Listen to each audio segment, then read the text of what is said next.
आणि बाजूला राहिलो. पण भीती अजून तीच होती की काय करायचं, म्हणून बघितलं तर मग वाढत होता. आता जिकडून दगड येत होते, दगडफेक होत होती, तर तिथं काही माणसे ठेवले त्याच्यामुळे ते काही होणार नाही, बॉडी थोड्या दूर आहे तेवढ्या या दृष्टीने ते विझवण्याचा प्रयत्न केला. थोड्या वेळाने ते विझवण्याचा प्रयत्न करून ते काही पूर्ण थांबलं नाही. पण जिकडून दगडफेक होत होती आणि माझ्या लक्षात की दगडफेक वाढत गेली, तर आपल्याला ह्या बॉडी सुद्धा प्रोटेक्ट करता येणार नाही.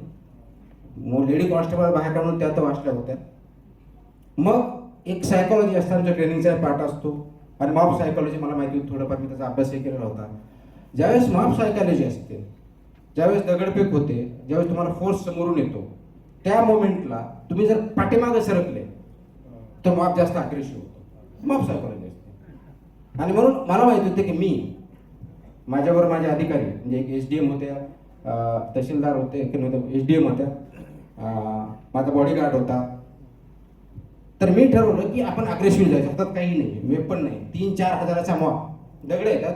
I started aggressive towards that. बरं, अग्रेसिव्ह अशा पद्धतीने गेलो की आजही माझ्या हातामध्ये वेपन आहे की ते पाठीमागे सरकायला लागले. जसे पाठीमागे सरकायला लागले, आमच्या हातात काहीच नव्हतं, एवढा मॉब होता. SP ला भीती वाटली नेमकं काय होईल म्हणून. SP पुल्ड मी बॅक, माझ्या हातात धरून पाठीमागे ओढलं, आणि ज्या मोमेंटला पाठीमागे ओढलं त्या मोमेंटला मॉब अग्रेसिव्ह झाला.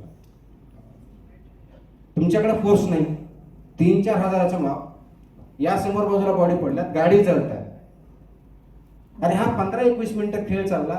बाय दॅट टाईम 5-1 हजाराचा मॉब जमा झाला, आणि ऑलमोस्ट आम्ही घेरावात पडलो. ऑलमोस्ट म्हणजे फक्त थोडासा रोडच्या बाजूला एक हॉटेल होतं, त्याच बाजूला होतं.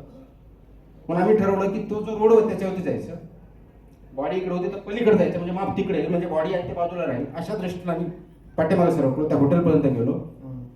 पण तो घेराव ऑलमोस्ट मध्ये यायची परिस्थिती आली. मध्ये आली, इकडं पडलं की इकडचं माप यायचं, इकडच्या बाजूला गेलं की इकडचा माप यायचा, आणि आम्ही घेरावात येतो. त्या मोमेंटला मला 100% वाटलं, जाणवलं, ते 100% जाणवलं.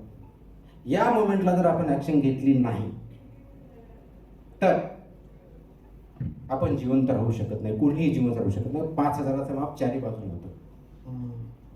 त्यावेळेस ही भीती वाटली नाही. भीती कधी वाटली सांग? दिस वॉज जून 2011. 2011 आहे, येस, जुलै, म्हणजे तो आय थिंक जुलै, 26 जुलैच्या आसपास ही घटना असेल, मला आठवत.